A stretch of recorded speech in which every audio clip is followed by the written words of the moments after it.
তাকওয়া থাকবে যার। ইন্নামা ইয়াতাকাব্বালুল্লাহু মিনাল মুত্তাকিন। হ্যাঁ, আল্লাহ ভীতি, আল্লাহর ভয়, গুনাহ থেকে পবিত্র জীবন, আল্লাহর ইবাদতওয়ালা জীবন, এটা যার, তার কুরবানি কবুল। এজন্য গুনাহ থেকে যে বাঁচে না, আল্লাহর ইবাদত যে করে না, আমনের কুরবানি কবুল হবে না। দেনতান নাই কান্না এমনি গোস্ত খাইতেন পারবেন, জোশ হইব, গোস্ত জোশ হইব। রুডি খোলার দিলে রুডিও খোলার ধইব, এটি ঠিক আছে, এটি অসুবিধা হইতো না। অলিদ মরিচ দিলে এটি জোশ হইব, কিন্তু আসমানে যাবে না, আসমানে যাবে না, আল্লাহ কবুল করবে না। আল্লাহ কবুল করার জন্য আল্লাহ স্পষ্ট বলে দিছে, লান ইয়ানালাল্লাহা লুহুমুহা ওয়ালা দিমাউহা ওয়ালাকিন ইয়ানালুহুত তাকওয়া মিনকুম। বান্দা, গোশত আমি নেই না, রক্তও আমি নেই না, আমি শুধু তাকওয়া নেই। কি নে? কথা বলেন না। তাকওয়া মানে গুনাহমুক্ত জিন্দেগি। তাকওয়া মানে কি? গুনাহমুক্ত জিন্দেগি। তাকওয়া মানে ইবাদত যুক্ত জিন্দেগি। গুনাহ হবে না, ইবাদত ছুটবে না। কোরবানির গরু কিনতে গিয়া আমনে জোহরও পড়লেন না, আসরও পড়লেন না, মাগরিবও পড়লেন না, এশাও পড়লেন না। কোরবানির দিন আড্ডি কোবাইতে গিয়া আমনে জোহরও পড়লেন না, আসরও পড়লেন না, মাগরিবও পড়েন না। এরপরে আমনে যদি আইয়া এই মাইকেও কন আমি আল্লাহর জন্য কোরবানি দিছি, আমরা বুঝছি না। হ্যাঁ, আমরা সিরা খাই, কথা কয় না। আমরা কি সিরা খাই? হ্যাঁ, আমরা ভাত খাই না। আমি তো এই এখনো ভাত খাই আইছি ওই মহিউদ্দিন নগর মাদ্রাসায়। রোজা ছিলাম সারাদিন, মাগরিব পইরা ভাত খাইছি। আমরা কি সিরা চা ভাই? যে কোরবানি করতে গিয়ে আপনার এতগুলো নামাজ ছুটে গেল, এটা তো স্পষ্ট আপনি আল্লাহর জন্য কোরবানি দেন নাই। আল্লাহর জন্য কোরবানি দিলে নামাজ ছুটে কেন? কোরআন স্পষ্ট আছে। এই আয়াত আমি পড়ছি, এই দেখেন আল্লাহ তাআলা বলেন, ওয়াল বুদনা জাআলনাহা লাকুম মিন শাআইরিল্লাহ। এই তরজমা বললেই আমার কথা শেষ। রাত বেশি হওয়াতে আমি লম্বা করলাম না, আমার ইচ্ছা ছিল লম্বা বলার। আল্লাহ তাআলা বলেন, ওয়াল বুদনা জাআলনাহা লাকুম মিন শাআইরিল্লাহ। কোরবানির জন্য যে প্রাণীগুলো নির্ধারণ করা হয়, কোরবানির জন্য যখন কোনো প্রাণীকে নির্ধারণ করা হয়, উট, গরু, ভেড়া, বকরি, দুম্বা, মহিষ ইত্যাদি, আল্লাহ তাআলা বলেন ওইগুলো সাথে সাথে আমি আল্লাহর নিদর্শন হয়ে যায়। সুবহানাল্লাহ। মিন শাআইরিল্লাহ। কোরবানির নির্ধারণকৃত প্রাণী আমার নিদর্শন, মানে আমার যখনই বান্দা ফয়সালা করে গরুটা কোরবানি দেব, এই ছাগলটা কোরবানি দেব, আল্লাহ তাআলা বলেন সাথে সাথে সেটা আমি আমার করে নেই, আমার জন্য নিয়ে নেই। শাআইরিল্লাহ, আল্লাহর নিদর্শন। আল্লাহর নিদর্শন আমার ভাই, মসজিদ আল্লাহর নিদর্শন, তাফসীরের মধ্যে আছে। মাদ্রাসা আল্লাহর নিদর্শন, কাবা ঘর আল্লাহর নিদর্শন, এই কোরআনুল কারীম আল্লাহর নিদর্শন। আমাদের প্রিয় নবী সাল্লাল্লাহু আলাইহি ওয়াসাল্লামের 23 বছরের পুরা জিন্দেগি, সমস্ত কথা, সুন্নত, আমল সবগুলো আল্লাহর নিদর্শন। যেমন এই তাসবিহ আল্লাহর নিদর্শন, মিসওয়াক আল্লাহর নিদর্শন, দাড়ি আল্লাহর নিদর্শন, টুপি আল্লাহর নিদর্শন, পায়জামা পাঞ্জাবি আল্লাহর নিদর্শন, নামাজের মুসল্লা আল্লাহর নিদর্শন, মেহরাব আল্লাহর নিদর্শন, মিম্বর আল্লাহর নিদর্শন। মানে যত কিছু দেখলে বোঝা যায় এগুলো ইসলামের, এই সবগুলো আল্লাহর নিদর্শন। কথা বুঝছেন না? আহলুল্লাহ যারা, আল্লাহর নেক বান্দা যারা, নামাজি, মুত্তাকি, ফরহেজগার, এমন প্রত্যেকটা মানুষ আল্লাহর নিদর্শন। প্রতিটা নেককার, প্রত্যেকটা আলেম, খোদার কসম, হাফেজ, আলেম সরাসরি আল্লাহর নিদর্শন, আল্লাহর নিদর্শন। হ্যাঁ, ঠিক কোরবানির প্রাণীগুলোও আল্লাহর নিদর্শন। কোরআনে আছে, ওমান ইউআযযিম শাআইরাল্লাহ ফাইন্নাহা মিন তাকওয়াল কুলুব। আল্লাহর নিদর্শনকে যে সম্মান করবে, আল্লাহ বলেন, আমি আল্লাহ বললাম তার অন্তরে তাকওয়া আছে এটা প্রমাণ বহন করবে। এটাই তার অন্তরে তাকওয়ার প্রমাণ, লোকটা মুত্তাকি এটার প্রমাণ।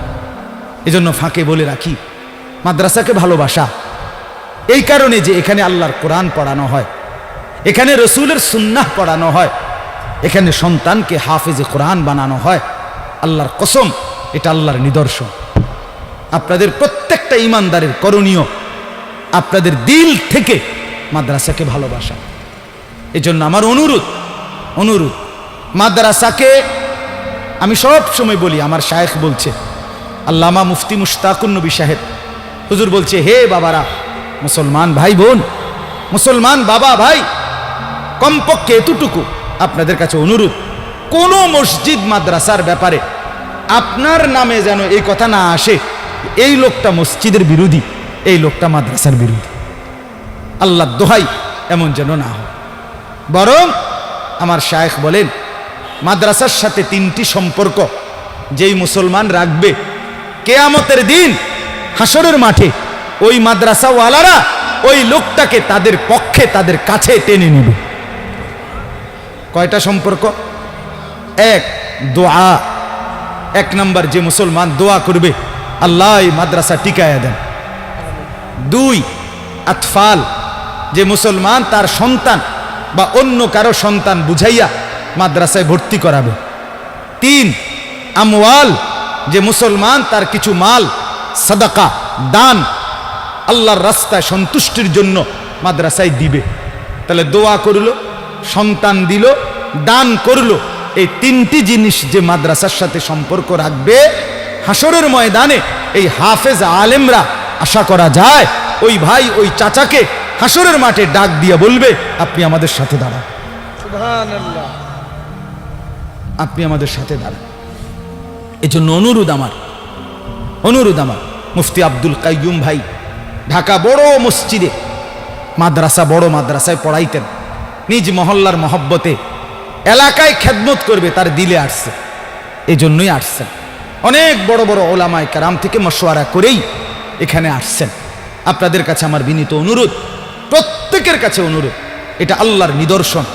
প্রতিটা মাদ্রাসা, যদি বলেন এত মাদ্রাসা হুজুর চারিদিকে, এতটি মাদ্রাসা দরকার নেই, আমনে আল্লাহর দোহাই করে বলেন, চাই এত মাদ্রাসা তো হয়েছে ঠিক আছে, আপনার গাওড়া জ্বলতে আছে, কিন্তু টেলিভিশন সাউন্ড কমছিনি,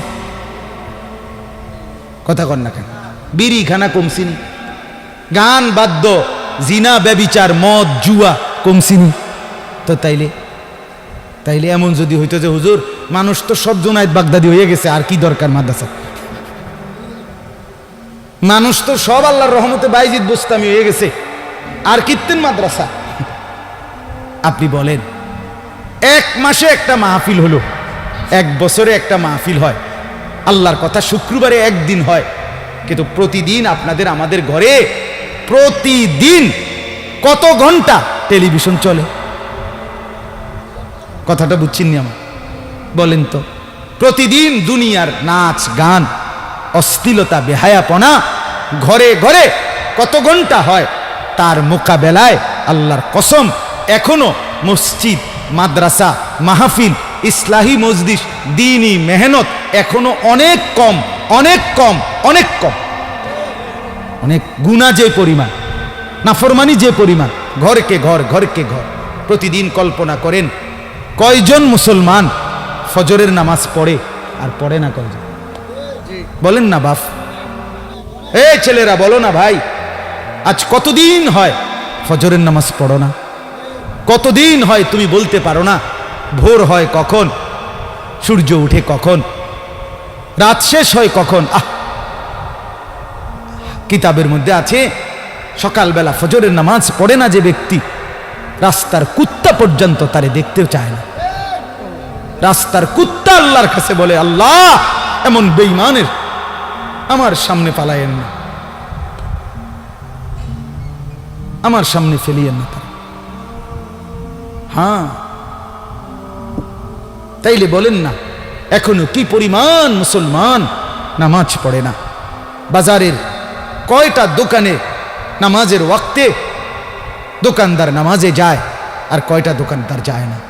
কি পরিমাণ দোকানে গান বাদ্য ডেকসেট চলতেছে রাতের বেলা, কত এলাকায়, কত জায়গায়, কত বাজারে, কত মার্কেটে, কত অঞ্চলে, কত জায়গায় জিনা, ব্যভিচার, পতিতাবৃত্তি, বেশ্যাবৃত্তি হয়ে থাকে। হয় কিনা বলেন না কেন? এরা ফিরবে কখন? এদেরকে বাঁচাবে কে? এই বেনামাজি ভাইদেরকে বুঝাবে কে? বেহায়া নারী প্রতিদিন বাজারে, কি পরিমাণ বেপর্দা নারী বাজারে আসে, এদেরকে বাঁচাবে কে? এদের কি আখেরাত নাই? এরা কি মরবে না? তা এদের জন্য কে ভাববে? বলেন। এদের জন্য এদেরকে বুকে টানা দরকার, এদেরকে ঢাকা দরকার, এদেরকে আগলানো দরকার, এদেরকে আল্লাহর কথা শোনানো দরকার। এজন্য এটা কোনো সময় বলবেন না এত মাদ্রাসা কি দরকার। আমি তো বলি অনেক সময় এত সাদওয়ানের কি দরকার? একটা গাজী টাঙ্কি 1000 লিটারের কিন্না এটার মধ্যে চা বানাইয়া দিয়া মাঝখান দিয়ে থুইয়া দিলে, চারিদিকে ট্যাপ লাগাইয়া দিলে, সবাই আপনার কি করে কাফে করিয়া করিয়া বোতলে করিয়া করিয়া চা খাইব। এতটি ছোট ছোট কেটলি প্রত্যেক দোকানে না দিয়া একটা গাজী টাঙ্কি লাগাই দিলে ভালো ছিল না? কথা কন না, বলেন না। এত চা দোকানের কি দরকার? এতগুলোর কি দরকার? চা দোকান যে একসাথে 30টা, এক বাজারে কাপড়ের দোকান যে এক সিরিয়ালে 30টা, তো মাদ্রাসাও তো এক সিরিয়ালে 30টা হন দরকার। হেনে মাদ্রাসা হেনে মাদ্রাসা, এটা তার অসুবিধা নেই, এক সিরিয়ালে না হন দরকার, ডাইরেক্ট 30টা এক লগে থাকবে। কথা বুঝছেন না? তাইলে বুঝা গেল আল্লাহ তাআলার ইচ্ছা, আল্লাহর দয়ায় আল্লাহ তাআলা উম্মতের সুবিধার জন্য, মানুষের হেদায়েতের জন্য জায়গায় জায়গায় আল্লাহ তাআলা এখন কোরআনের বাতি জ্বালায় দিছে। আলহামদুলিল্লাহ। আমার শায়েখ বলে, আল্লামা মুফতি মুশতাকুন নবী সাহেব হুজুর একটা দারুণ কথা বলে যে জিনা, ব্যভিচার, অশ্লীলতা, মদ, জুয়া মানুষের সমাজে এখন বেড়ে গেছে। আর অশ্লীলতা আর বেহায়াপনা, জিনা, ব্যভিচার, মদ, জুয়া যখন বেড়ে যায়, আল্লাহর আযাব তখন খুব কাছায়া যায়। তো আল্লাহই দয়া করে যেন আল্লাহর কিছু বান্দাদের কলিজার মধ্যে মাদ্রাসা, কোরআনের খেদমতের স্বপ্ন জাগায় দিছে। জায়গায় জায়গায় ছোট ছোট মাদ্রাসা হইছে, গ্রামে, মহল্লায় মহল্লায়, এলাকায় এলাকায়।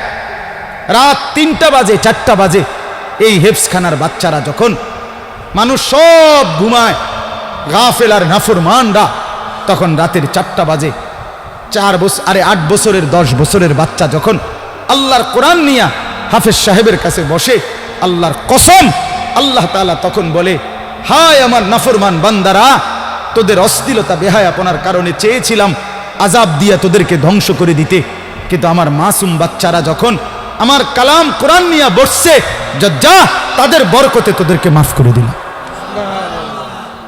তাদের বরকতে তোদের আযাব তুলে দিল।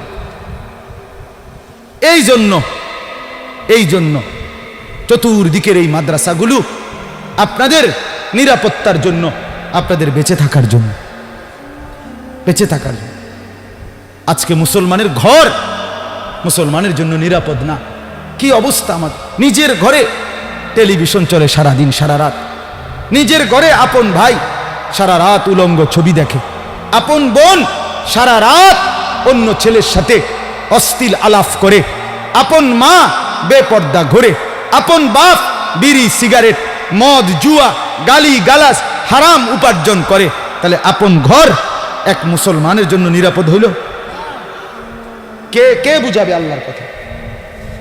কে বুঝাবে? পৃথিবীর কোনো যুবক প্রথম নিজে নিজে বিড়ি সিগারেট খায় না, কোনো বন্ধু তাকে এটা অভ্যস্ত করে। পৃথিবীর কোনো মানুষ প্রথম জিনা ব্যভিচার নিজে নিজে করে না, কোনো অসৎ বন্ধু তারে অসভ্য নারীর ফান্দে ফেলে দেয়।